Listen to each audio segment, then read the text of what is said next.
पंतप्रधान नरेंद्र मोदी यांनी पुन्हा एकदा लाल किल्ल्यावरून सर्वात प्रदीर्घ काळ भाषण देण्याचा स्वतःचाच विक्रम मोडलाय.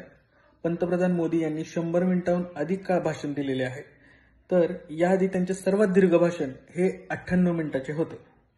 त्यानंतर पंतप्रधान मोदी यांनी गेल्या वर्षी म्हणजेच 2024 मध्येच लाल किल्ल्यावरून हे सर्वात मोठे भाषण दिले होते आणि यंदा त्या विक्रमाला देखील पंतप्रधान मोदींनी मागे टाकलेले आहे.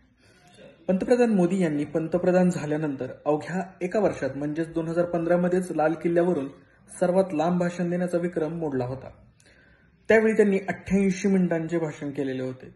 माजी पंतप्रधान जवाहरलाल नेहरू यांनी 72 मिनिटांच्या भाषणाचे जुने रेकॉर्ड मोडले होते. त्यानंतर पंतप्रधान मोदी यांनी अनेकदा स्वतःचेच विक्रम मोडलेले आहेत आणि आता 101 मिनिटांहून अधिक काळ भाषण देऊन त्यांनी नवीन विक्रम प्रस्थापित केलाय.